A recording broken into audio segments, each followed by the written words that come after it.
How's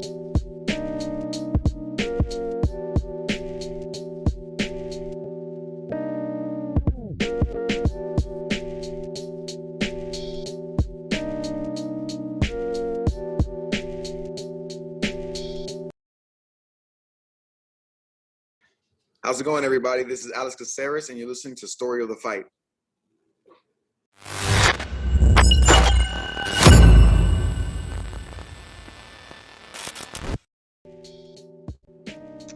What is up, Will? What up? Welcome, everybody, to Story of the Fight. My name is Ramiro, that's my boy Will, and this is where we talk all things mixed martial arts. If this is your first time tuning in, please like, subscribe, hit the notification bell. We're trying to reach 8,000 subscribers. I didn't check to see how many subscribers we're at, actually, before we hopped on. We're close. I'll tell you that. Really? I think we're like 7,800 or something like that. 7,800, really? Again, we keep on mentioning the fact that just not that long ago, Will, we're like, hey, we're trying to reach, 2,000 subscribers. Yeah. And now here we are like 4 weeks later, about to reach 8,000. So we really, really appreciate the support. But if you're able to join us live, it's a lot of fun because we can chat with you live as we're talking fights, right? If you don't like watching, but you like listening, really pretty much anywhere you can find podcasts, you can find us. And then other places, Will, maybe? Yeah, social media is at Story of the Fight on pretty much everything. If you go to storyofthefight.com, it'll list it. Instagram, Twitter, TikTok, Reddit, Twitch, Story of the Fight everywhere, Threads. Threads, yeah, I forget about that one. We also have merch now. Merch is available, T-shirts, hoodies, beanies. That link is also it's in the description, and if you go to storyofthefight.com, it'll be there. And if you're watching us live, we're about to cover UFC Vegas 79. We'll go through some of the fights there, and then we're going to switch to One Friday Fights 34.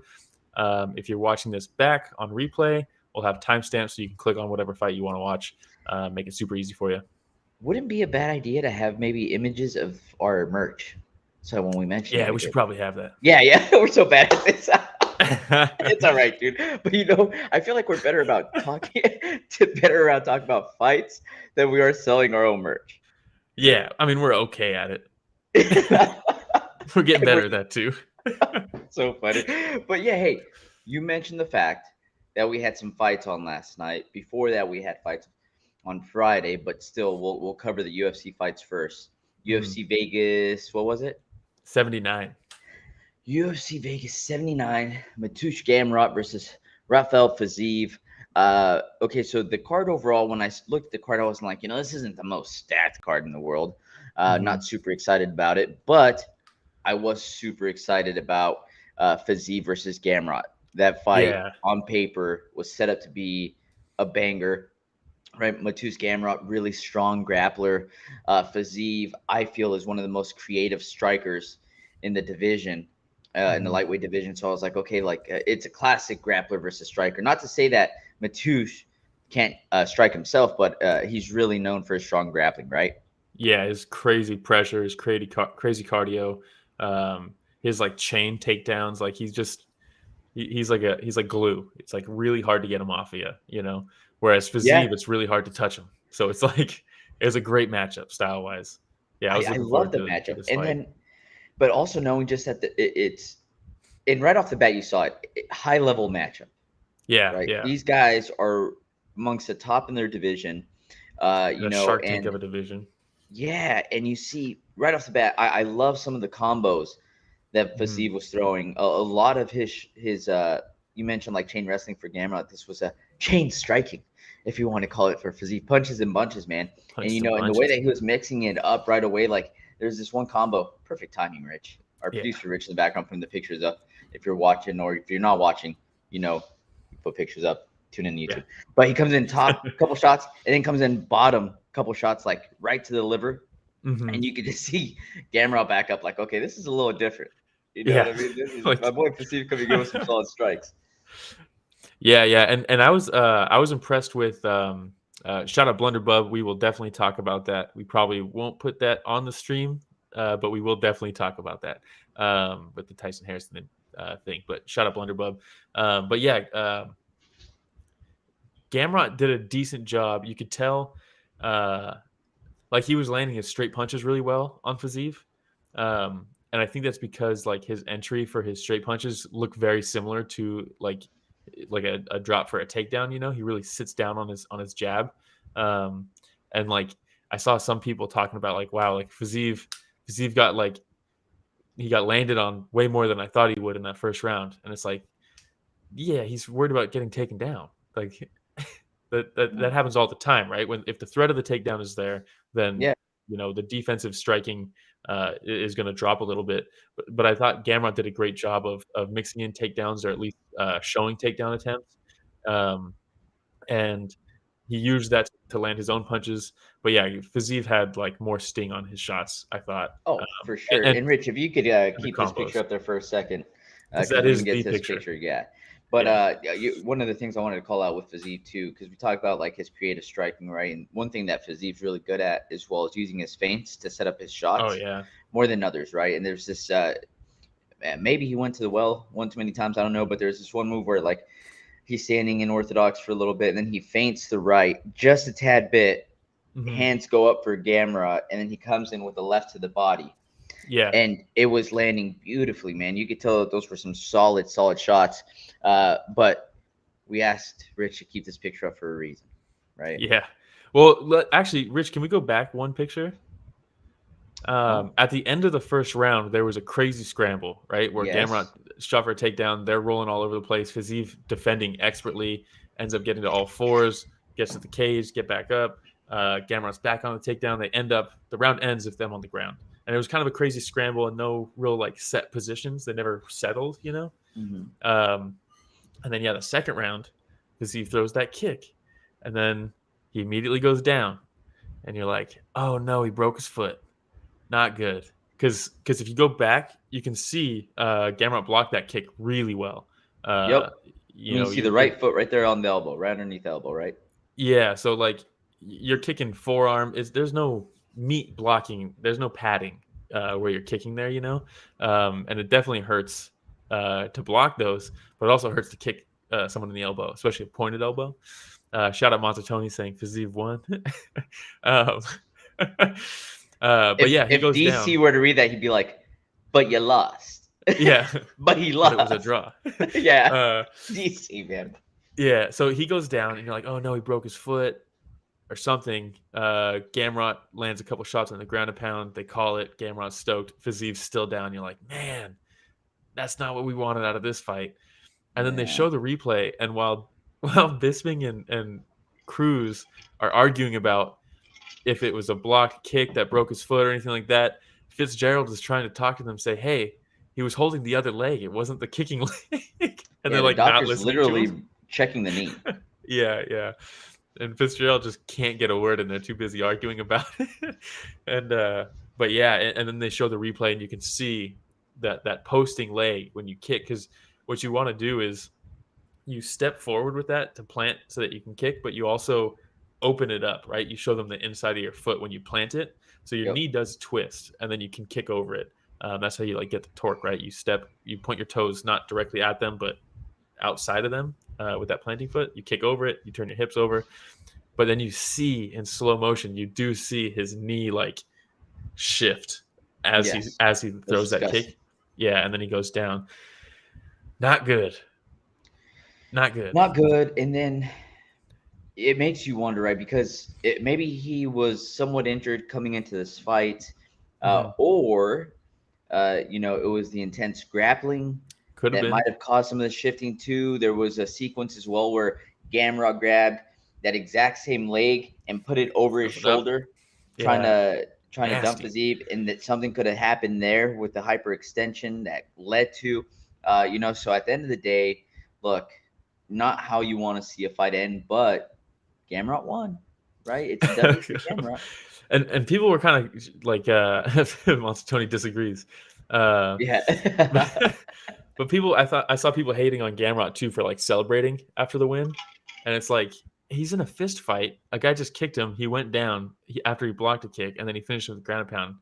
He didn't know. And even in the interview, he was talking about, he's like, yeah, we trained like blocking body kicks like that and stuff. And people were like, wow, dude, he's not like, he's kind of, people were pissed at him for it. And it's like, he doesn't know, dude. He was just in a car crash.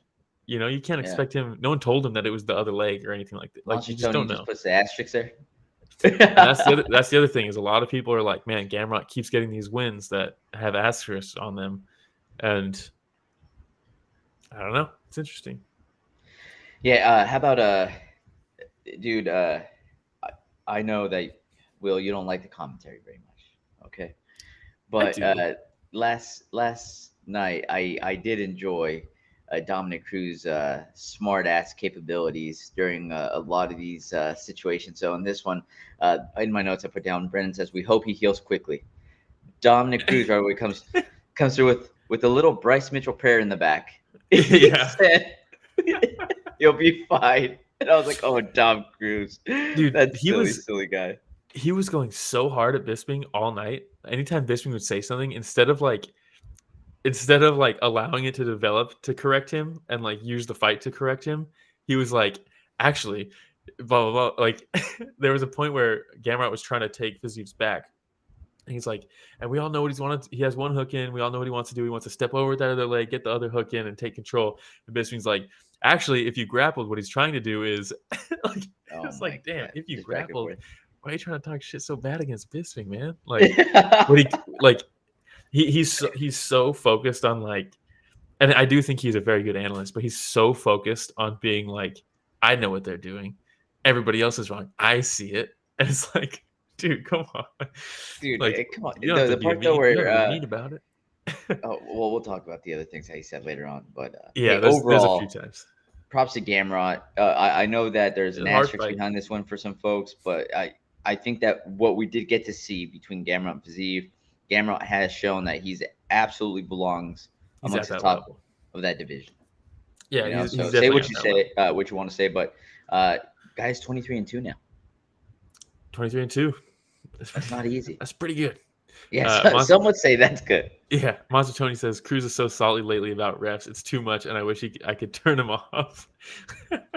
He thinks there's maybe only one we way should to just get it do done. Yeah, it's true. more fight companions. So Monster Tony can just join us and not have to listen to Dom Cruz. You know what I mean? I love doing the fight companions, man. It's fun. I know, they're so much fun. If we just had more time. Yeah. You know? But yes. All right. Anything else on the main event? It was a quick one. I mean, yeah, there's an injury win in the second round. Not much to talk about. All right. We can move on to the next fight. The co-main event was Dan 50K Ige versus Bryce Mitchell. Thug Nasty. Ige versus Mitchell. Thug Nasty, yeah.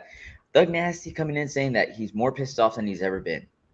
Yeah, right? Who's feeling righteous, man? Feeling righteous, walking in with the USA anthem, you know, at the moment. And you just, like, when you hear him singing at the top of his lungs as they're rubbing Vaseline on his face, you're like, oh, boy, this is going to be interesting. Yeah, right? he's like a paladin, man. I've been playing a lot of Baldur's Gate. He's like a paladin, dude. He's fighting for God, dude. He's just walking out there. He's singing like off key, but just belting it, you know, to the apex. There's no one else there. Like nobody's listening. Remind me of Mike Perry when he walked out. He wanted the Halo music. Oh, but instead they gave him Halo by Beyonce, and he's like, fuck it, like I'll start singing this. And look at Mitchell walks out with the Bible. He brings the Bible. The picture that Rich puts up right now, yeah, as they're calling out his name, he holds the Bible up, just screaming again at the top of his lungs. Yeah. And I'm like, holy smoke, what is going on right now? CTE is real. It's you know, it happens early in some fighters. But look, this has been Bryce Mitchell really for a while, right? Yeah, and look, he was just on Bisping's podcast, and he's talking about how gravity's not real and the Earth is flat and all this stuff. And then he's talking about how all these pesticides, they're killing us. They're like I'll get charged. I'll be a terrorist if they catch me driving without a license to move this stuff. But yet we put it on our food. He's going hard, dude. And then he's like, yeah. And also, Bisping, just answer me this one question. It's like, do you believe evolution, that we came from monkeys? And Bisping's like, yeah, I believe in evolution. He's like, you're wrong. He starts screaming. It's crazy, dude. The man is unhinged right now, dude. He is something else. But hey, to the fight though, Dan Ige, I still found this to be interesting because it's very similar to the main event, right? We have a solid striker against somebody that's really known for his grappling. Ige started off pretty solid, man. He has a step-in hook that seemed to be landing when he was leading with it, cracking him multiple times, man. And then he showed off some good takedown defense. But the problem with Bryce Mitchell, man, is that he's like a rabid pit bull. You know, like once he latches onto something, he does not let go. He doesn't stop. just Got that one farmer thing grip. after another. Dude, You yeah, know? he was gripping that leg like he was gripping that Bible, bro. I'm telling you, man. Yeah. Like he was not letting go. And he wished he had soccer kicks. Oh man, dude, yeah, that would have probably been a nice nice counter. You know what I mean? Yeah. So One that says was CTE is real is a quote I'm going to use often from now on. yeah, it is real, man. It's real. So that the first round was a little back and forth. Yeah. Right. Yeah. Second round starts off, and Ige lands this massive shot from Hawaii, dude. This right. So Yeah, dude. yeah, Bryce that's kind of like dipping to his left. Ige's throwing this massive right, and so it just catches Bryce Mitchell right on his right eye. And he's like, ow. Like he literally put his hand, like his he literally was afterwards? like, fuck. Yeah, dude. But it's like instantly that eye was like, oh, like self-defense mode. Let me shut off real quick and just completely closes off. By the way, gotta love doctors from Nevada. Absolutely gotta love them, dude. Because you know the ref's like, you know what, we're gonna have to take a look at this, man. Like it's pretty bad. Your eye is completely swollen shut. It's a bloody mess. Hey doc, can you come in here? And she's like, hey dude, can you see? And he's like, yeah. And she's like, he's fine. Yeah. He just like didn't watch right out. Eyes completely shut. Oh dude. And then the commentary, Fitzgerald's like, Bisping, let me ask you this. Perfect person to ask. He's like, yeah, the eye's swollen shut, and he's a southpaw. It is his lead eye. Does that make a difference? And Cruz is like, well, let me interject because it sucks no matter what eye it is. And Bisping's like, yeah, to get back to your question, Brendan, yeah, it is worse when it's your lead eye. Like, yeah, but like, best follow anybody knows, though, you need both of your eyes, though, right, Bisping? Yeah. Bisping's like, not really. Dude, yeah. Hilarious. Yeah, Hilarious. that was But great. for me, it was so tough because how do you score these rounds? Because it was like, especially the first and second round, right? Like you got Ige, boom, boom, boom, doing damage. And you got the rounds finishing with Bryce Mitchell in a dominant position in mount, trying to catch Ige in some type of submission. When he couldn't catch Ige in a submission, he would end the last like 20 to 15 seconds just with some ground and pound. So difficult to score. Definitely difficult to score, but I think you do have to default to damage. I had Ige, and this is a tricky one because two judges gave one judge gave Ige the first round, one judge gave him the second round, one judge gave him no round. So it's like they're toss-up rounds, the 1 and 2. With the damage to the eye, I feel like that outweighs any like takedown and grappling just because damage is number one, right? And like effective grappling is literally a tier below damage if you're going by the criteria. But the third round was all Bryce Mitchell. When he slammed him right here, dude, that was like he pulled some divine. He's like, let me channel God real quick. I need this takedown. You know, like he picks him up and slams him. It was like, all right, it's a wrap. It's a wrap. Shout out Monster Tony. He says, how good are Mitchell's takedowns? They're always different and unorthodox. The thing, look, Monster Tony, to your point, awesome takedowns. But what I love from Bryce Mitchell is his timing and his entries. His timing on those shots are beautiful, man. And he always seems to be timing. Well, in this case, last night, he seemed to be timing Ige perfectly. So Ige caught him with those step-in hooks a couple times, right? And then if you notice later on in the fight, when Ige would start coming in with the step-in hook is when Bryce Mitchell would shoot, and he'd catch him in the perfect position, right? So, yes, Bryce Mitchell's takedowns, for somebody that is heavy jiu-jitsu, his takedowns are solid. Yeah, and you know what I liked is there was a point where he was taking his back, and he was taking Ige's back, and he couldn't quite get it, and Ige was almost turning in and going to end up in guard, but Mitchell had his arm across his body, had Ige's own arm across his own body, and then they were kind of stuck, and it was like a stalemate, and it was like Bisping's like, oh, and Ige's going to end up on top here. And Cruz is like, no, he's not, blah, blah, blah, blah. But it was cool to see because the way he ended up in that position, it was like an arm drag back take in reverse. You know what I mean? Like he had the back, he was falling off into the arm drag position that you would get from guard, where you pull the arm across you and then you can sneak around and take the back. But then it was like rewound to get to work backwards through an arm drag, and then they hit play, and then he worked the back take from that arm drag position. Yeah, and it was so slick. And Mazzucchelli, effective striking and grappling. Yeah, Mazzucchelli says effective striking and grappling is number one. That's number one. But they do say, from what I remember, at least in the criteria within that damage trumps everything else. So like transitions, control, ineffective grappling is not going to be above damage, right? So there is We weight should get a on. judge on here. We've had a judge on here, and then Chris we'll probably Liebman, ask who him, judged oh, that's right. last night. That's right. Yeah. And they'll probably say, I don't know. Yeah, they're like, well, it's really up to your interpretation. It's like, yeah. But yeah, it was really good grappling from Bryce Mitchell. Obviously, the takedowns are. It's tough to know really how good they are because Dan Ige has struggled with takedown defense in the past, and you could see when Mitchell fought Tapuria that there was like he was trying to take down a brick wall. There was just literally zero like effectiveness to his takedown. So it's like I really don't know how good they are. Did they get better, or is Ige's takedown defense just not that great? Yeah, I don't know. I honestly don't know. We'll have to find out. That's going to be the big thing that he needs to work on, though, is takedowns. That's what every jiu-jitsu guy needs to work on is their takedowns, right? Imagine Ortega if he had a beautiful double leg. He'd be a champ. But yeah, and then the post-fight interview was interesting as well, huh? That was the story of the fight, and it's past the fight, but you see Ige go up there and Bryce Mitchell's like, yo, we're gonna be I need to be part of this interview, and Ige, you could hear Ige go, it's your time, man, it's your time, you do your thing. He's like, it's our time, we're gonna pray together, you're gonna pray for Hawaii, America needs you. And then Ige's like, well, fuck, dude, if you phrase it like that, man, I guess I'm gonna stay. You know what I mean? Say no to that on live TV. Yeah, and it was one of the most awkward interview moments I've ever seen.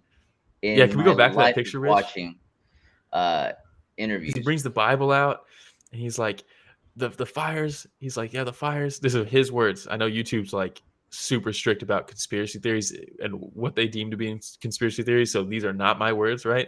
But he's like, the fires in Hawaii, I don't think it was natural. I think it was planned. All this stuff, like we're trying to take the land from the natives. Yeah, which there's people who think that, right? And then he's like, so what I want to do, I want Dan Ige to lead us all with a prayer for Hawaii. And Ige's like, what? I'm not. If someone told me to lead a prayer on the spot, I'd be like, I don't even know what that. I have no idea what a prayer even looks like.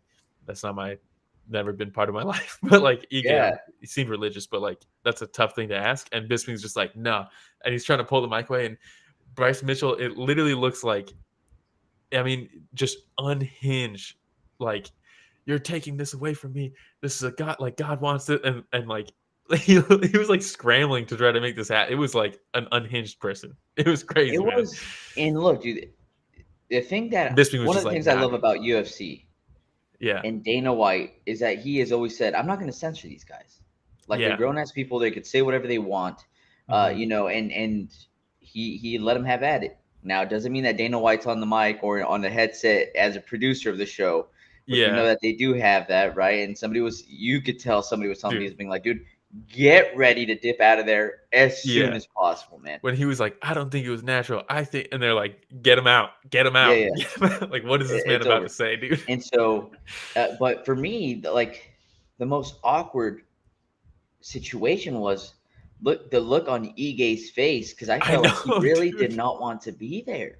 He just lost he really the fight. wanted to walk out. Yeah, and it's like he's being forced to stay there, and almost like a guilt trip being laid if he walks away. And I was like, poor Ige, man. Not only did he just lose the fight, not only did he not get $50K to be Dan 50K Ige, he's being forced to stay there and be part of this weird interview, right? So, hey, but shout out to Bryce Mitchell. He is donating. He handled it well.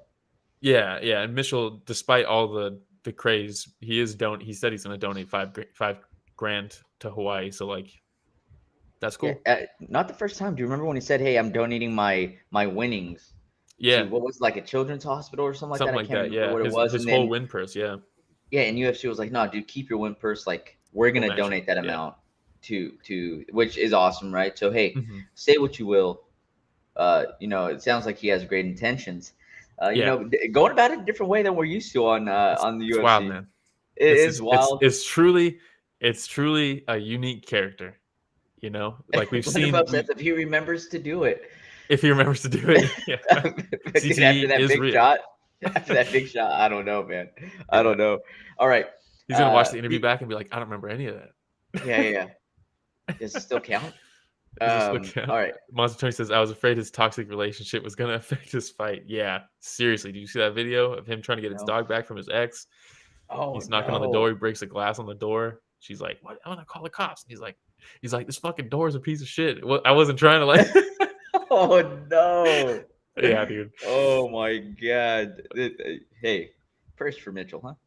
Like, I just hope dude's okay. I just Dude hope he's okay. drilled his nuts with a power drill. Remember that? That was like before he was famous. He was still he was in the UFC. He was just coming up, and he put the drill back in the holster, accidentally hit the trigger, twisted up his sack, dude. Not good. Some say he's never been the same since.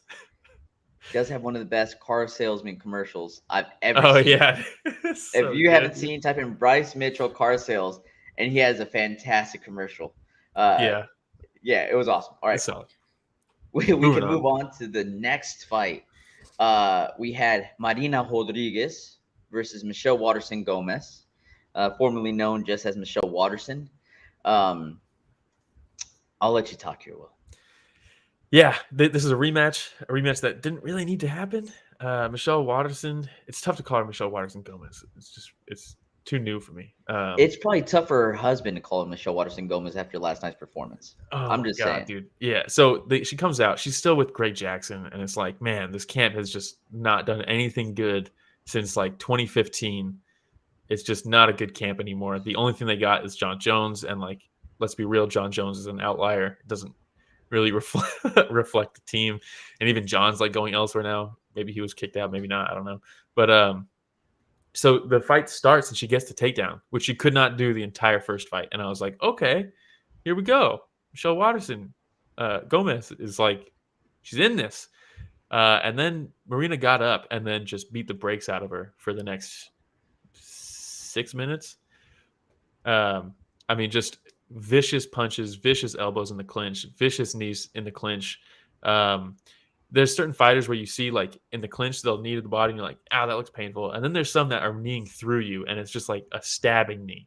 Donald Cerrone was really good at it. And there's certain fights where they trade knees and you're like, oh, one of these people, like, they really know how to knee in the clinch. And that's Rodriguez in this fight. You could see it. Every time she threw a knee in the clinch, it was like to the body or to the head. Like, this is a girl who trains this hard and is very good at it. And then, I mean, she just beat the brakes off of her. In my opinion, the ref he did a decent job. I get why he kept it going. Dominic Cruz was like, what a great ref. Instead of talking about the fight, he talked about the ref for like a minute for letting it keep going.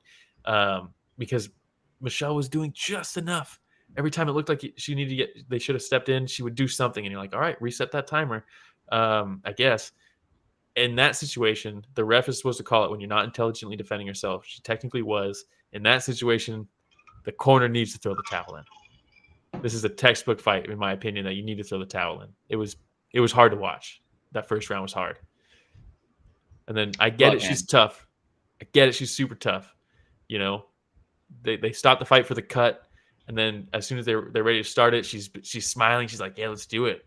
We're going to war. And it's like, no, you're not. You're getting your ass beat right now. And your corner should protect you in that situation. That was hard to watch. DL says, what up, boys, and what up, chat? What up, DL? Always nice when you join us. So, look, man, Michelle Waterson, Gomez. Graphic photos incoming, by the way, if you're squeamish with blood. Shout out Genevieve. I don't know if Genevieve's watching, but she's going to be hyped on this like pictures. Yeah. But she's one of those female fighters who has been around for a long time. Some would say she was part of that group of like pioneer fighters, right? Women fighters, female fighters that really started putting female fighting on the map. Yeah. The thing with that group of fighters, the Ronda Rouseys, the Michelle Watersons, the Miesha Tate, is that times have changed drastically. Mixed martial arts and female mixed martial arts has evolved tremendously. Dude, so fast. So fast. And look, it happens to the best of them, dude. Like, time catches up. You know, things evolve to the point where you can't keep up with it anymore. And that's okay. Like, you did your part. You did your part, Michelle Waterson. And keep in mind, she's an atom weight, dude. She should not be fighting at 115. she looked so much smaller her whole career in the UFC because they don't have an atomweight division. She's like the female Frankie Edgar, dude. Like, obviously she didn't have the like legacy and like the accomplishments in the UFC that Frankie did, but like Frankie was fighting at lightweight because there was no featherweight. And that's what Michelle Waterson's doing at 115 because there's no atomweight in the UFC. Blunderbub asked, was this the fight where the ref was like, you got to cut on you? Yeah, that's when the ref stops it so that the doctors can take a look at Michelle Waterson's busted up face. And she says, what happened? And he says, you got to cut. Yeah. You know, it was rough. So, but you see, again, Marina Rodriguez, who has probably been doing this as, I don't know, she was in diapers or something. You know, her Muay Thai seems head and shoulders above literally Michelle a whole head and shoulders above her. Yes. She's so much bigger. The knees, the first knees she threw that landed right on Michelle Waterson's, like underneath her sternum. Yeah. And you just see her entire demeanor change. Yep. And zapped her. You know, it's a totally different generation of fighters. Before the fight started, I'm getting riled up right now. Before the fight started, they talked about the fact that Michelle Waterson-Gomez met with judges to ask them how they score fights so that she can know what it is that she needs to do to win the fight. You know who wasn't talking to judges to see how they scored fights? Marina Rodriguez. You know why? Yeah. She's going in there with the intention to knock your freaking head off. She's not trying to outscore you. She's trying to put you out, man. And that's the difference. That's the difference. So it's time to move on. It is time to move on. And she needs to retire. To your point, the corner should have thrown in the towel. Absolutely, the corner should have thrown in the towel. Michelle Waterson is too tough for her own good. You mentioned the fact that she's smiling when her face is bloodied up, right? Like what? Look at, there's a picture. Yeah. Perfect time, Rich. Again, graphic content. She's tough. Yeah, we know this. We have known this. Yeah. Live to fight another day, or better yet, don't live to fight another day. Just live. You know what I mean? Yeah. Live for another day because it's over. The time has passed. Let's move on. You did your part. You're going to go down in history as one of those female pioneers during that time. Genevieve, super excited with the bloody picture. Shout out, Genevieve. Thanks for joining us. Plays out the Musumeci. Yeah. She's like, that's what I'm here for, huh? Yeah. I love it. But yes, and then Hatley, yes, decent job. But also, we talk all the time about the refs need to know their audience. They need to know who's fighting, right? In the case where you have a couple of champions in there, it's a championship fight. Yeah, let it continue. It's different. In the case where you have somebody that's so outmatched, like Waterson-Gomez was against Rodriguez, it's not going to get any better.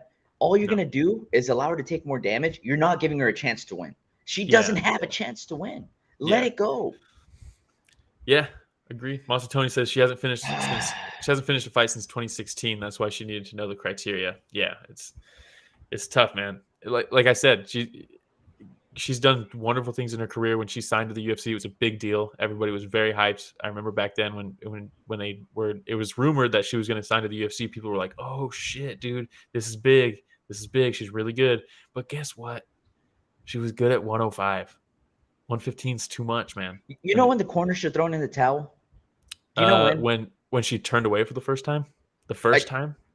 When she's in the corner and she's breathing heavily and they say, take 2 deep breaths. And she takes 2 deep breaths, right? Yeah. And then they go, take 2 more. And on that third deep breath she takes, she goes, and she gargles blood and spits out so much blood. And I was like, you call it. What else do you need? Yeah. What do you want? Like I said, I could talk shit about Great Jackson and his camp all day, but yeah, this was one of those examples where I don't know why in MMA it's so rare for the towel throws, because we've seen so many opportunities for it. And then as soon as the fight's over, so you see Marina Rodriguez flattens her out, playing some nasty ground and pound. The Hatley's finally like, okay, now I'm drawing the line. I've seen enough. And as soon as he pulls Rodriguez off, claps. She gets it. She like turtles up and she's crying hysterically. Like you could hear her cries, like on the mic that's on the other side. I'm like, why did we need this? Yeah, it was bad. It was heartbreaking, man. It was so heartbreaking. But look, that's my 2 cents. What do I know? You know what I mean? Yeah, for sure. We need people to throw the towel in. Shout out to to Marina Rodriguez. She looked really fucking good. People were saying that she's not a finisher and that she just lights people up with the 1-2 like the whole fight and wins by decision. She's a killer. She looked fantastic. She looked really good. So props to her. By the way, your boy getting closer to being able to do a Portuguese interview on this podcast. Post-fight interview, dude, I understood everything she said before the translator said it, and I was like, let's go. Hey, but how did the We're translator this do? Close. He did a really good job, man. Dude, Yeah, he is probably my good. favorite translator. He's really out good. of all the I don't know translators. about accuracy, but I like boxing.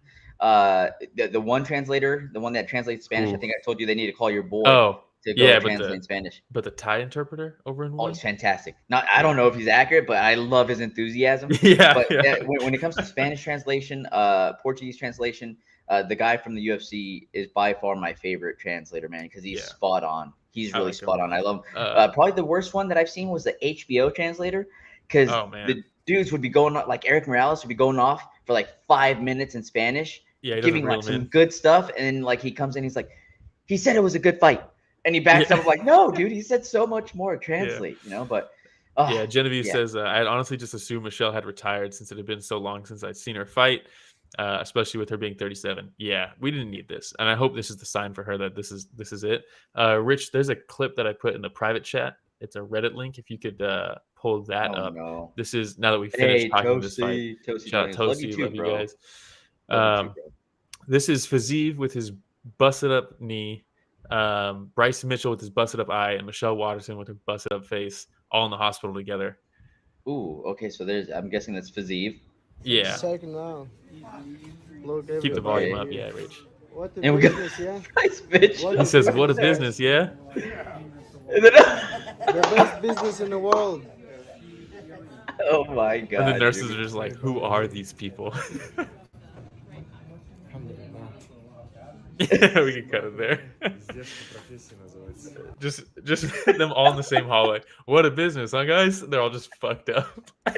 Giving a thumbs up, you know, and hey, at least they still look like they're in high spirits, huh? Yeah. Toasty says, popping in to listen, won't be chatting. I'm driving. Yeah, if you want to listen, Spotify, YouTube, Breaker, podcast, Radio, Apple, whatever, all that stuff. Yeah, we can move on. We gotta probably burn through a couple of these so we can have some time to cover one. Yeah, sorry, that's my bad, dude. I got really frustrated with that one. All right. No, that's all good. Battle versus Fletcher.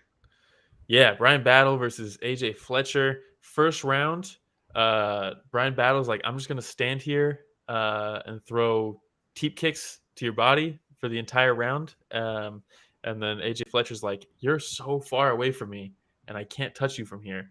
Also, shout out Bryan Battle with the fucking sick ass Shenron tattoo across his back going down into his arm. So sick. That means from Dragon Ball. Okay. And then AJ Fletcher's like, I can't get in range to hit you. Let me just clinch and then drop an elbow over the top and just drop you real quick to edge out that round. And Battle was like, oh no. Yeah, he's like, my range. How did you get past my front kicks?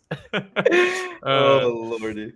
And then and then the second round started, and they kind of mix it up a bit. Bryan Battle takes his back, chokes him out. Pretty sick. Last thing I'll say about this fight, I love it when corners use secret words like echo, magic, echo, because it gives like extra entertainment for me where I'm trying to figure out exactly what it's like. Oh, echo is the teep kick. Okay, cool. Magic, what's magic now? You know? Yeah.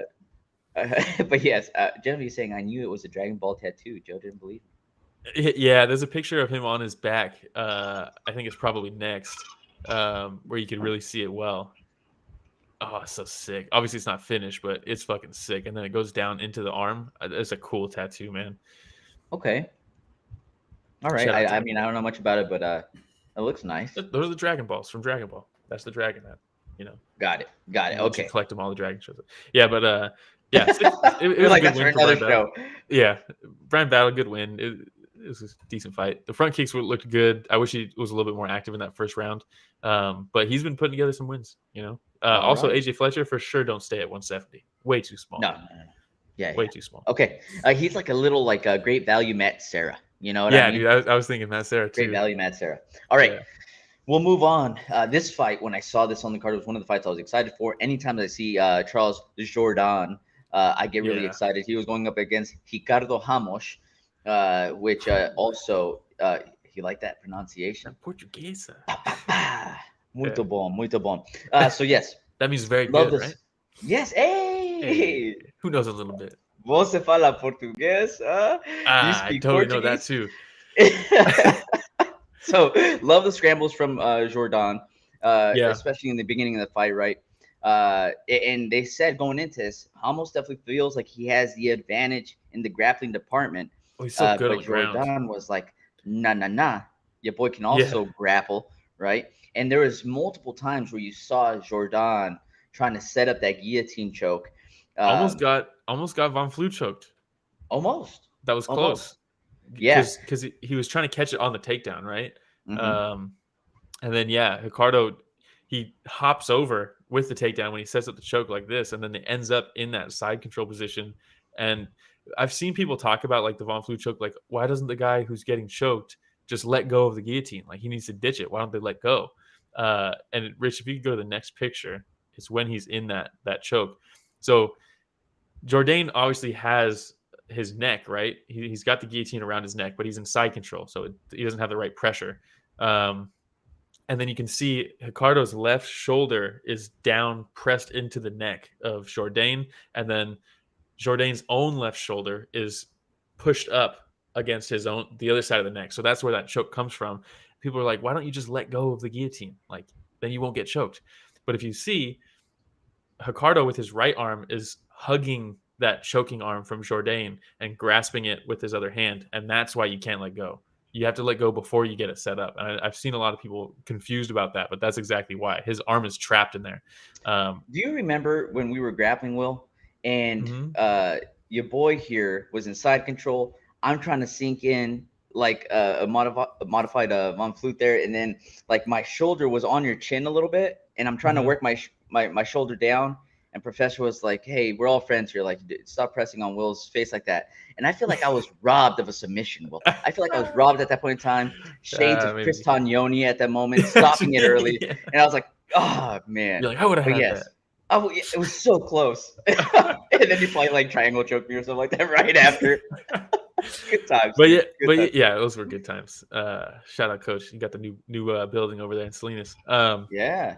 But yeah, so he gets out of the Darce, and then they end up back on their feet, shoots again, gets the guillotine that time, and did a great job finishing it there, getting the tap. And you could tell Ricardo was just like, did that just happen? Did this man just sub me? Off the guillotine that I almost countered perfectly. I knew it was coming, and he still got me. He's just like, shit. Jourdain's very good, man. He's underrated. Very underrated. I know that the record doesn't call for somebody that's extremely dangerous, but every time I watch him fight, he's a solid striker. He's underrated on the ground. He comes from a solid camp. But every time he's on there, he's an exciting fight. I feel like Charles is a must watch. I really do. Anytime he's on the card. Same. This was tough. For him, it was tough because I personally thought he won that Shane Burgos fight. I might have disagreed with that. Maybe I thought he lost it during that time, but I've since rewatched it, and I actually think he won that fight. And I feel like that kind of derailed his ascension because a win over Shane Burgos is like, oh, yeah, where you go next? And then instead he got the loss, and then he had to fight Nathaniel Wood, and Nathaniel Wood is insane. So Blunderbuss, that story of Miro headhunting Will. There's also one where I gave Will a black eye accidentally with an up kick that was not meant to be an up kick. Yeah, and then I'm working. Ramiro's my manager at the time. We worked together, and I'm like helping people with a black eye at work. And they're like, "Oh, dang, how'd you get that?" And he's like, "Oh, my manager kicked me in the face." And they're like, "What?" True story. True story. Good times, dude. All right, we can move on to the last fight that we're going to cover from the UFC event, which was your boy Dirty Bird Tim Means versus Andre Fialho. Dirty Bird. I know Toshi's gonna be pissed about this one, but man, was I happy. I like Andre Fialho so much, but the Dirty Bird is my boy and has been for a very long time. And he's one of the unsung heroes of the UFC, in my opinion. I saw a comment that was like, he's the vettiest vet, he's just such a crafty veteran. And he's had ups and downs. Monster says, no mini Yoel. We got to save time. It was a fun fight, the Miles Johns fight. But yeah, Dirty Bird. You look at him and you're like, this is a 40-year-old man. He's not jacked. He's not like in crazy. It doesn't look like he's in crazy shape, right? If you looked at this is one of those memes where you're like, how do I explain to non-MMA fans that the man on the left would destroy the guy on the right? That's one of those fights. Perfect picture of that. Yeah. But he knows his body so well. He's efficient. He doesn't tire out. He's got great cardio, and I feel like he fights in his natural weight class. Oh yeah, dude. You know what I I mean? doubt he's cutting a ton of weight, but he's Yeah. so good at just landing these straight long punches that just come from the. He's so square with you that he's throwing these punches, and you're like, these aren't gonna do much. And you get past that, and then you're eating knees, you're eating elbows, you're eating a clubbing left hook. Like Look he's at that just look at knee. this. That step in knee was beautiful because Andre had like he had him up against the fence. And Mateusz says Fialho also has a zero chin. Yeah, he's been worked his last like 4 fights. But he's still dangerous. He hits hard. And he had Timmeens up against the fence. And he's like stutter stepping. And he's feinting. And I'm like, oh no, this could be bad. And then while he's in the middle of feinting, Timmeens is just like, bam, just brings his knee up and just stabs him with it and drops him. I mean, it was beautiful. He's just so good at like, his vision in there is so good. And he can land things from every range. He's just very good, very talented, and he's had ups and downs in his career. But man, he's so fun to watch, and I'm a huge Dirty Bird fan. I have been forever. Anytime there's somebody with a dad bod that just works somebody else like that, dude, I'm all for it. You know what I mean? Hell yeah, dude! I know and then he's taunting him driving. Like, what's up? Toasty's driving and he can't type in the chat, but I'll do it for Toasty. Forza Portugal. You know what I mean? Yeah, not this time, huh? Yeah, because he doesn't get him out of there in the first round, but in the second round they go back at it, and that finishing sequence where he throws the high kick, it gets through the wrist and it wobbles him up against the fence, and then he goes body head left over the top that to drop. Like it was just beautiful, man. Like up against his fence work is great. Like he's just so good everywhere because he's so crafty. He has so many fights. I think this was like his 50th fight. They were saying like, and he's so good at it, and he's durable. Fialho cracks, and he landed on him. And yeah, he's 33-15-1 now. He's a fucking legend, Holy bro. Smokes, man. Holy fucking smokes. Legend. I love Dirty Bird, dude. Let's go. I think now we're going to be moving on to a moment of silence for those fights that were lost. Yeah, look at the man, dude. Can we go back to that picture? I fucking love the guy. He just won that fight, and he's just like, this is what I fucking do, fucking love it, dude. Yeah, we move on. Moment of silence for fights that we lost on this card. Also, there was some weirdness on the first 3 fights of this card, by the way. We're not going to cover it, but just weird shit. Jake Collier was originally supposed to fight Walker. Walker withdrew, so he took on the Usman brother, and he said at the face-off, he's like, just because your brother fights doesn't mean you can. And then he lost to him. And then Bruno Silva was supposed to fight Cody Jourdain. Jourdain was not medically cleared. I wonder if that was because of his knee. I don't know. I don't know what happened there. Let's see. Basharat was supposed to fight Victor Henry. Henry withdrew. That would have been a fun fight. I really like Victor Henry. Malkoun was originally supposed to fight Kizriev. That would have been a fun fight. Instead, Malkoun beat the brakes off of your boy Brundage, and then beat his brakes off a little too hard. Hit him in the back of the head, so they disqualified him. That's kind of all that matters. Bonuses. Yeah, they didn't have Cody Jourdain fight, huh? That's the James Krause favorite fights to bet on. So. Yeah.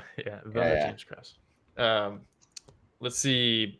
Honors and awards. We got Marina Rodriguez with her beatdown of Michelle Waterson. Jourdain got one for his guillotine.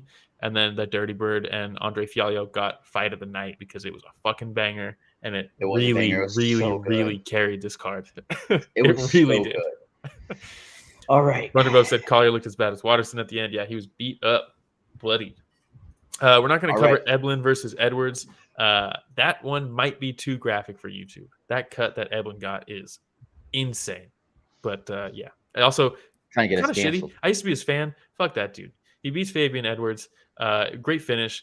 He gets a nasty cut. Gets up, spits on him, walks away, starts talking shit to Leon when he's in the corner. Like, no, lose my number. I was a fan, no longer. Dang, but yeah, we could move on. But also, if you want to hop on the podcast, please reach out to us. DMs and we'll interview you. All right. So we're going to move on. Now we're transitioning over to the one Friday night fights that just happened this last Friday. So, hey, if you're tuning in right now, if you've been listening so far in the podcast and you still have not subscribed, please like, subscribe, hit the notification bell, goes a long way. And I think Will said it before, right? If you don't want to watch us on YouTube, you can find us where, Will? Yeah, everywhere. Story of the Fight on Instagram, Twitter, TikTok, Reddit, Twitch. We're on Spotify, Apple Podcast, everywhere. Story of the Fight. Look it up. Storyofthefight.com. You can get merch. Sick. Yeah, seriously, if you can't find us, you're just not trying hard enough. Yeah. All right. Hey, so which one are we going to start off with? So are we we're going to start off with Song Chai Noi? No, we'll start with the top. The main event. Okay. One of the most Top to bottom. anticipated We'll go fights. You've been talking about this one for a while. You know, we even did a little video essay. If you haven't checked it out yet, check it out. Around Rodtang, though, right? Yeah. And on that video, we even talked about the fact that Rodtang was scheduled to fight Superlek at that time before they called that fight off. But a lot of excitement around this fight. Dude, this is like for Muay Thai. This is like, I mean, it's a massive fight. This is like Anderson Silva if he fought GSP. You know what I mean? Like it's one of those fights where it's like this is massive, and it's like is it going to live up to the hype? You know, Mayweather Pacquiao, they did it way too late. It didn't live up to the hype. Recently, we got Volkanovski versus Islam Makhachev, and it was like pound for pound UFC pound for pound #1 versus 2, but it was amazing, right? It delivered. And then there's Rodtang versus Superlek, and we're like, we're finally gonna get it. Is it gonna deliver? And then Superlek misses weight, so it's not a title fight anymore. Rodtang's like, I don't want it 5 rounds. If you missed weight, let's make it 3 rounds because he's gonna be bigger and he's gonna wear me out. So let's make it 3 rounds. And then it's like, oh, is it still gonna be good? Is it just gonna be a glorified sparring match because now the belt's not on the line? What's gonna happen? And these dudes went out there in Lumpini. It was sold out for months before the fight even took place. They go out there and they feel each other out just a couple times. And then he cracks Superlek. Superlek sticks his tongue out. And he's like, let's go. And then they just fucking went to war, dude. It delivered on it was just fucking chaos, dude. And the crowd is crazy. Genevieve must have loved it. Dude, Rodtang, they open up the first, and going into it, it's like, okay, Superlek should win this fight, right? Stylistically, like, this is his fight to win, I think. Rodtang's a little bit smaller. Rodtang needs to get in close because Superlek's kicks are insane, right? He has to get past the kicking range and start working his punches and his elbows. And he did that in the first round, right? He backed him up against the fence. They're both kicking each other, but he smothers him a little bit. And he starts landing these elbows. There was one that was like a straight up elbow. And he just gashes up Superlek's forehead. And he's bloodied. Superlek's wiping his eyes. Did they stop it at one point to check it? I think they did, right? I think so. Yeah, and I was like, no, please don't do this. It's barely the first round. And they just they did. Yes, they did stop it to check in. That's when Rodtang was like super pumped, like yeah, all hyped up too. He was pumped up. Oh, it was awesome. And then, oh man, you know, we can actually show some of this shit as you're loading it, man. To your point, though, Superlek did seem to use his weight very well to try to drain Rodtang of some of that energy, man. He just draped over him in some cases while Rodtang was up against ropes or in the corner. It was a good especially fight. What was cool is the second and Blood Rub just shouted this out. The first round, right? It's like, okay, he's smothering him, he's getting past the kicking range. Superlek can't get his kicks off. And the second round, it's like, man, you're gonna have to figure something out because you can't let Rodtang walk you down like that, smother you and land those elbows and those punches in close. And so what does he do? He's like, cool, you're past my kicking range and you're coming in further. Check out these knees. Watch these knees to the body. And it was a perfect adaptation, a perfect like course correction where Superlek just started landing these massive knees to the body on Rodtang. And he's like, if you want to get past my kicking range, you're gonna have to go through these knees now. It was just such a good adaptation mid-fight from Superlek.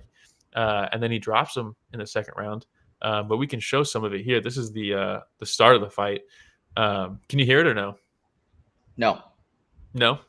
No Sick. No audio on that. But that's fine. So Rich, let's get us on the camera too. I don't want auto stuff to see the video only and pull it. I think it probably helps copyright stuff if we're on here. But this is the first round, and I mean, this is when I was like, is it going to be a sparring match? What's going to happen? And they're feeling each other out, but eventually you see these guys start to just dig deep.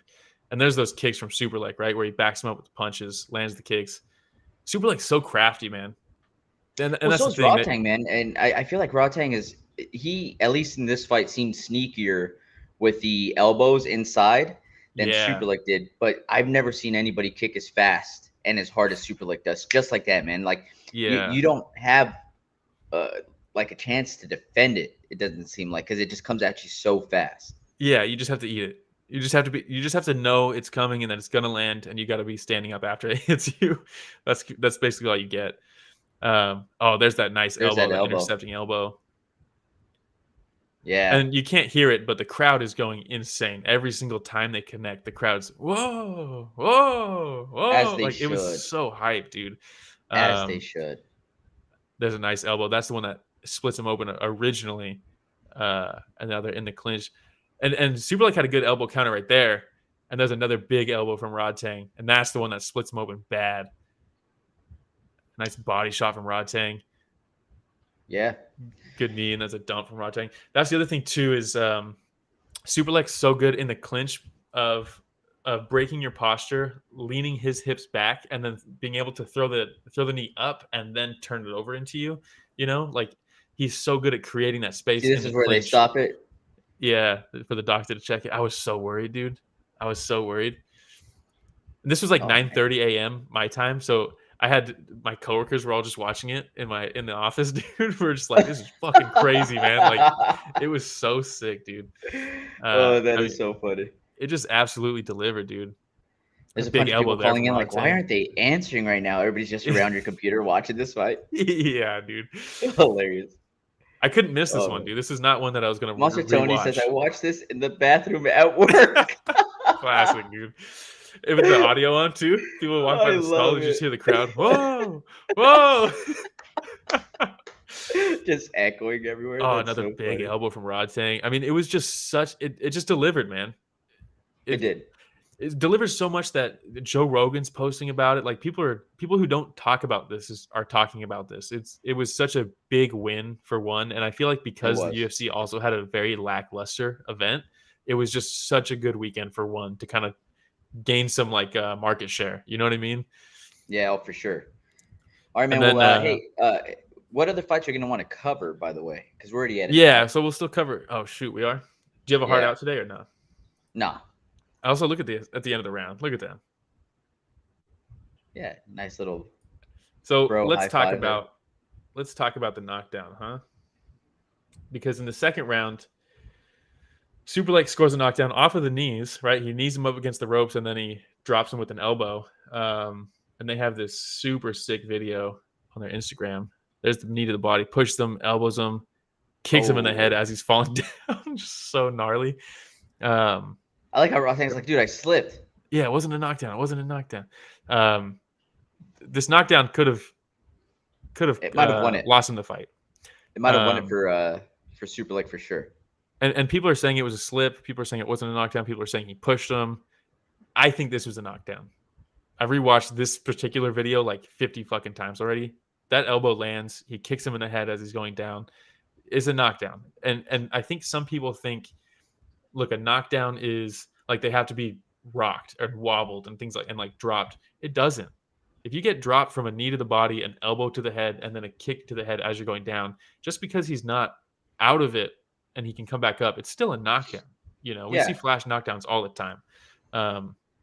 I think it was a knockdown. What did you think? Did you think it was a knockdown? I did, for sure. Yeah. I mean, you can see it right away. The way that he comes in with the elbow is what initiated the knockdown, right? It's what started it. Look at that. Boom, right on the side of the chin. Look at his legs. They went out from underneath him. If you watch his ankles, Rodtang's ankles, it's rolled right there. And then, man, dude, he eats that kick too. How does Rodtang not go out from that? How is he not wobbled when he gets back up? Oh, I'm surprised he didn't shimmy when he stood back up. I know. He was too busy he was pissed that they called it a knockdown. He's like, I was going to shimmy this. I was going to shake it off my neck. What the hell, man? I'm taking everything I work for. Man. But Rich, we have the scorecards because a lot of people it's a controversial decision in this one. People think Rodtang won this fight. These are the scorecards. All three judges gave Rodtang the first round, 10-9, 10-8 for the second round because of the knockdown, right, for Superlek. And then all three judges gave Superlek the third round.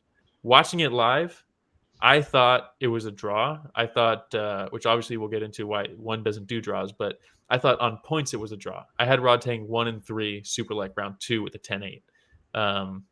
So that would have been a 28-28, which in one, they don't do draws. So they end up defaulting back to the criteria, which is damage first.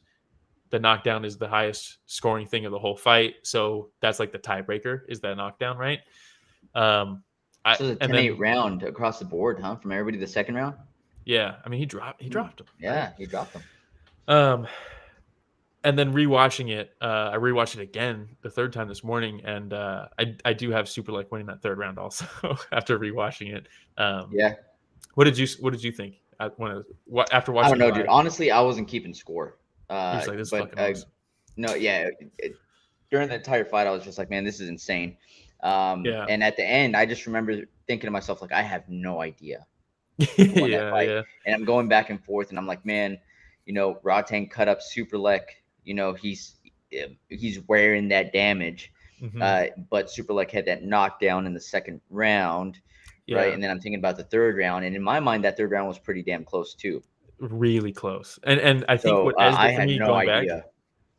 Yeah, going back, what edged it for Superlek for me in that third round was those knees. He did such a good job of framing off of him and landing knees to the body just repeatedly. Knees score big. They score big, Genevieve says, I think 5 rounds and it could have been a different story. Agreed. I think if it did go 5 rounds, I think Rodtang probably would have got the win here because it did look like Superlek was exhausted. Yeah. Man, overall, but it was amazing. Though, what a fight. Yeah, and now it kind of sucks because Takeru was here, right, from Japan. They signed him, massive kickboxer, just incredible. And they brought him in because he's going to fight the winner of this fight, right? And it's like, hell yeah, dude. Either one, Superlek or Rodtang fighting Takeru is going to be so sick. And he's sitting there cage side with Harrison, like so sick.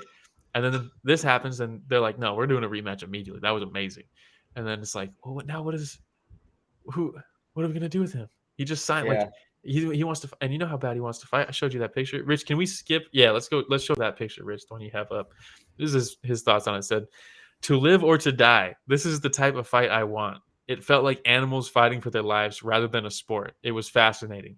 I want to fight here as soon as possible. Oh my God. That is pretty sick. Oh my God, dude. That shit gave me, when I first read that shit gave me chills, dude. How do you watch that fight and you're like, I wish I was in there? Hell no, dude. Yeah. That's terrifying. I'm fine with my comfy life right now. You know what I mean? I don't need to be getting elbowed in my face and then kicked as I'm falling. Yeah, seriously. And then there's a picture of them both at the hospital together because they're friends. People were worried that this fight wasn't going to happen because they didn't want to fight each other because they're friends. Superlek said he doesn't want to take any belts from Ties, and this is them in the hospital together. Oh, they look so sweet. I know, dude. They're just two savages, dude. Two absolute savages. I mean, what a fight. Yeah, what a fight. Absolutely delivered. We don't really have to cover the entire card. We're already at an hour here. We can breeze through them real quick and just update on them. And like quick thoughts on them. You want to do that? Yeah, let's do that. We'll do really quick updates. We'll move on to the next fight. I believe it was Seksan versus Naseri. Yeah, Seksan versus Naseri. Seksan, I don't know, dude. The guy is fucking an animal. Naseri's so clean and he's really good with counters and stuff, and he's sharp. But Seksan just gave him no room to breathe. He just charged at him the entire fight. You see his forehead by the end of the fight? It's completely swollen. Yeah, I mean, he walked him down. He just beat the brakes off of him. And Naseri just couldn't breathe, dude. He couldn't get off anything. I love the angles in which Seksan throws his elbows, too. It's like over the top. Over the top. And then the thing that I love, too, with a lot of these Muay Thai fighters is like you saw Naseri that was coming in and pressuring Seksan. And Seksan gets pushed back against the ropes. And he uses the momentum from the ropes, and he comes back and throws this nasty elbow. And Naseri was like, "Oh, that was a terrible idea." Like you could just see it on his face after he got caught with that elbow. Yeah, it was bad. But no, Seksan, another one of those guys that every time that you tell me he's fighting, I have to tune in. Yeah, just an absolute workhorse. But yeah, that was a good fight. We're not gonna show any highlights from it because I don't see any on their Instagram. The whole fight's on YouTube, but yeah, it was a good fight. Definitely worth watching. Before that, what did we have? We had Muangthai. Yeah, dude. Look, I'm a big Muangthai fan. He's had some ups and downs later in his career. They call him the elbow zombie for a reason. Because he gets rocked and he just keeps charging forward, blasting with the elbow. Like, it's just such a cool nickname for him. It's so perfect for him. But he's been struggling lately. He had that crazy fight with Liam Harrison where He dropped Liam Harrison twice in the first round, and then Harrison dropped him three times back to back to finish the fight in that first. It was just wild, and he's just kind of struggled. He hasn't really found his footing in one lately. And in this fight against Yodlekpet, these guys were going to war, and that second round was, at the time, I was like, this might be my round of the year. Muangthai versus Yodlekpet, round 2 was just fucking incredible. At that time. At that moment, yeah. Then things changed with the main event. Yeah. but I mean, just one of those performances, action-packed the entire time, both guys not standing down, and Muangthai just, same thing, made a good adjustment and started throwing knees in that second round. And it's one of those fights where someone just goes to hell and then just fucking comes back from hell in the fight. Like, those types of fights are just different for me. And yeah, because in the beginning, Yodlekpet was like, he seemed like he was gonna have an easy night. Right? Yeah. Muangthai, second round, starts making a comeback. But that third round where he absolutely empties the gas tank and then some was insane, man. Digging deep for sure. Digging deep, and like at the end of the fight, dude, like when they announced him as the winner, he like couldn't believe it. He was like, I just went through a fucking war and got it done. Like, I mean, just I'm gonna pull this up real quick. All right, while you're doing that, I will say though, going into the third round, where I was like, oh, this is gonna be Muangthai's, is when the round ends, Yodlekpet is walking to his corner, and then the camera kind of pans over to Muangthai, and he's like, hey, like pumping his fist like in excitement. I was like, oh no, there's two totally different reactions ending this round. One of them was like, what do I have to do? And the other guy's like, this is fun. You know, it's like, oh, this guy is nuts. Insane. Yeah, Rich, I just sent you a link because this one I do want to see with audio. And for some reason when I share, it doesn't share audio. But I sent you a link. It's at the timestamp already. And Blundbo says Yodlekpet like a tree trunk. He really is. So this is them reading the announcement. Yeah. By unanimous decision, Muangthai! So awesome. I mean, dude, they went to war in this one, dude. They went to hell and back and got the win out of this. And like you said, after that first round, I had the first round. I was like, oh, this is gonna be a long night for Muangthai. Like, yeah, you know. Is this the one where he got 2 bonuses? I was gonna say no. So Muangthai gets a bonus, right? Also, shout out. Let's see. I'm gonna get you the timestamp real quick. Shout out the Mitch Chilson and the interpreter in one have been. They've been so good together. I'm gonna send you another timestamp, Rich. When they give the bonus, because look at the way Mitch sets up the bonus, the announcement of the bonus. I think I sent you a video. You did, yeah. I did, right? That was for a different fight that we're gonna cover real quick too. But this is them giving the bonus. Gotta have audio for sure. Yeah, definitely audio. Change of plans. It was an absolute war. One of the funnest fights we've seen in a while. So fun, in fact, that Chatri Sinyatong has given you a bonus of Sunset Come on, dude. 350,000 baht bonus from the CEO of One Championship, Mr. Chatri Sinyatong. That's so good. And then, Rich, there's another link I just sent you because, dude, the way they do the bonuses are so sick in one because the fact that they do it right there in the cage and it's not like, or in the ring, and it's not like, oh, how many are we going to have? We have to wait till the end of the night to decide how many we can give out. It's just like, no, dude, you guys fucking earn this shit. Like, you're getting it right now. And then I was texting my buddy and I was like, man, they both deserve a bonus for this one, man. Like, that was such a gnarly fight. And then they go over to Yodlekpet and I was like, are they gonna? I'm proud of myself that at least I keep this fight entertaining, and this is such a historical fight. Yeah, it was entertaining, so entertaining, in fact, that you also got yourself Sunset So good. 350,000 baht bonus from Chatri Sinyatong. Wait, how much did they get? 350,000 baht, which is it's 10K, and the Lumpini events Friday, $10,000. Oh, okay. US. I was gonna say, US. Got it. Got it. Yeah, still not which bad. is big, man. Which is big over there. Especially over there. Yeah. That's hopefully goes a long way, right? Yeah. And Monster Tony says, "What about the Superfan getting a bonus?" Superfan Joe. They bring in Superfan Joe, and the dude is just fucking flexing on everybody. He's running around. He's jumping on the turnbuckles, flexing to the crowd. And they're trying to rein him in for the interview. They give him I think it was like $3,000 for being a super fan. Did you see that? Superfan Joe? No, I don't think I did. You skipped through? Oh man. It's so good. Was it 8K? Okay. That shit was awesome. Superfan Joe, legend forever. Legend status. He was so hyped in there. But yeah, that was that. The next fight was probably what? Tyson Harrison versus boy. Kulubdam. That's my boy, Tyson Harrison, Kulubdam. Kulubdam walks out, cracks him, right? And then Tyson Harrison's just a shell for the whole round, just getting lit up. Yeah. And I was like, oh no. And I was almost texting my buddy. I was like, dude, he looks like he came in with like the flu or something. Like he just doesn't look like he can get off. They stop it in between rounds after the first round. And then I don't know if you follow Tyson Harrison on Instagram, but his Instagram stories explained what happened in the fight. No. And let me just read you. He said, "World's first. Legit shat myself on live TV if you guys are wondering why they stopped it. Tell me how that could ever go any worse." Then he says, "Biggest fight of my life. Ha ha ha ha ha. And I legit shit myself. Ha ha ha ha ha." Well, at least he's taking it well. Yeah, dude. Brutal, man. And, yeah, and this was his fight. He was going to get the contract after this. Yeah, they had said, hey, he wins this, he gets $100,000 contract. I've always enjoyed watching Tyson Harrison. And in the notes right here, I put down Harrison seemed to be walking in mud. Is exactly what it says. And yeah, oh, no, but he didn't throw anything back, man. He was just walking around with the high guard. A lot of those shots were getting through from Kulubdam.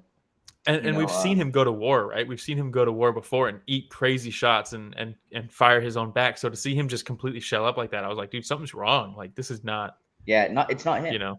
Yeah. Not him. So now we know why he probably had a rumbly in his tummy that ended very bad. But yeah, shout out to Harrison either way. Yeah. But yeah, sharing information so openly, I love it.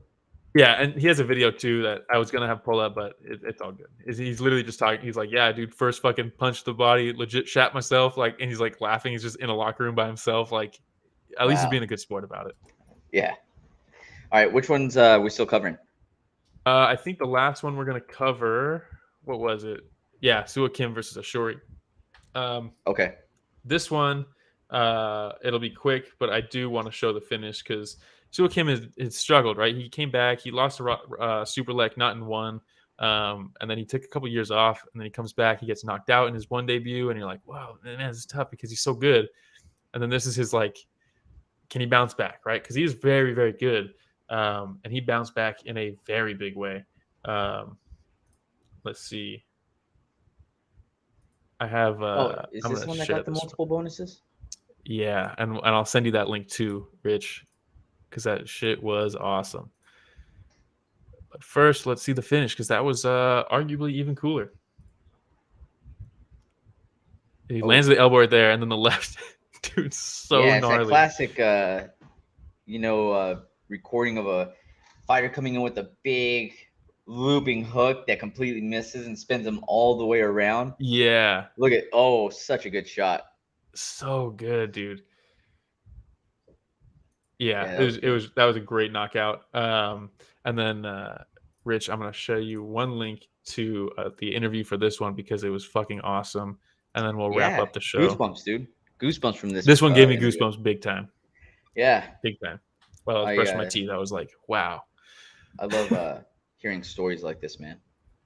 Yeah, seriously, dude. Like, I mean, it's tough, man. And like the bonuses is cool, obviously, but like just the roller coaster of the career and all that stuff to get the finish, that's gotta feel so good. And then real quick, Rich, before you hit play, Mitch tells him the bonus, and he's like, oh yeah, cool.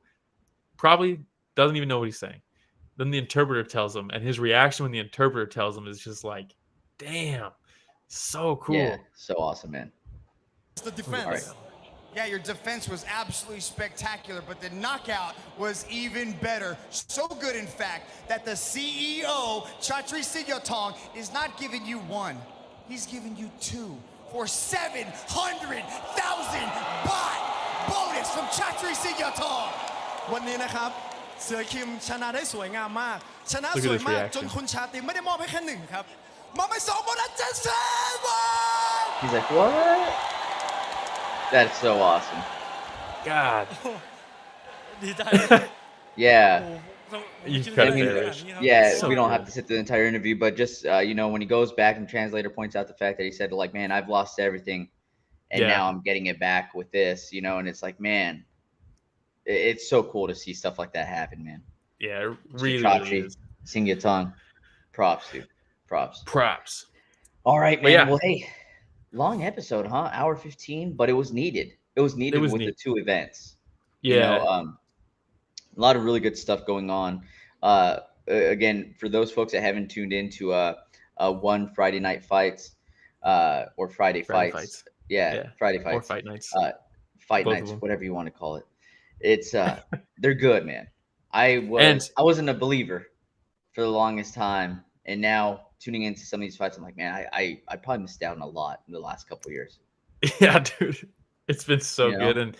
And look, if you don't watch it, you're missing out. And this upcoming weekend, there's no UFC event, but there is a massive one card on Friday on Amazon Prime if you're in North America. That there's no excuse. You know, if it's there's no UFC. So if you're gonna be like, man, what am I gonna watch? There's no UFC. One fight night, what is it, 14? It's so good. Stamp versus Ham in the atomweight, like we talked about. This is where Michelle Waterson should have been. One has an atomweight division, and it's fucking killer. Stamp versus Ham. Monster Tony says needs to be a 3-hour-long pod. I would do it if I could. I would love to. Yeah. Do I'm gonna tell the kids. I'm gonna be like, hey, sorry, kids, you can't play any more sports. Daddy needs to do a 3-hour-long podcast. Yeah. But look, Monster Tony, I Co-main know you're event. saying that. Will would totally do it, and all of a sudden we'd be talking about Ryzen. We'd be talking. Ryzen about, had an event this weekend too. Let's That see. obviously we're not going to cover, but like, dude, you know, Ryzen's sick. But yeah, the co-main event, Smilla versus Alicia, like that was supposed to be. I believe it was originally supposed to be Smilla versus Jackie Buntan, which would have been awesome, but Jackie had to pull out. So Alicia steps in, who's their other champ in another weight class. So it's a champ versus champ fight in Muay Thai. Smilla's like 18 or 19 years old. She's a killer.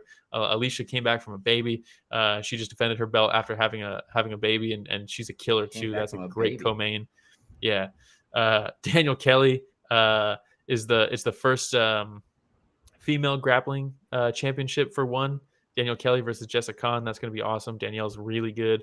And then there's a special rules bout from the MMA champ, Zhang Jinan versus Wonder Girl, the Muay Thai fighter.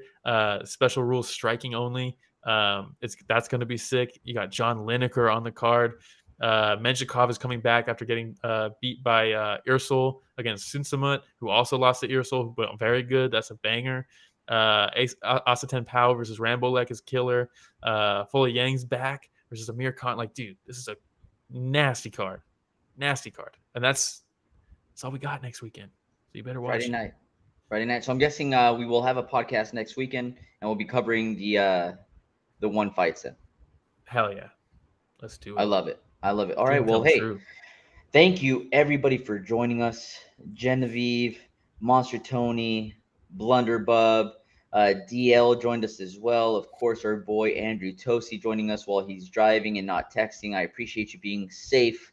Anybody else that might have joined us that I missed. Did I miss anybody? Will? I don't think I did. Huh? DL, Monster Tony, Blunderbub, Genevieve, everybody. We also have an interview coming out soon. Kai Wu came back on the show. We recorded it on Friday, so we'll post that this upcoming week. So check out that when we post it. He's got his PFL debut on November 24th. So that'll be cool to see him keep growing. It's a fun interview too. We had a fun game at the end of it. For sure. Yeah, storyfight.com. Awesome. Well, thank you everybody for joining us. And in case you're wondering, like, who produces this show? That's actually our boy, Rich the Casual, Richard Bustos. And there it is. All right, everybody. Thanks for listening to another week of Story of the Fight.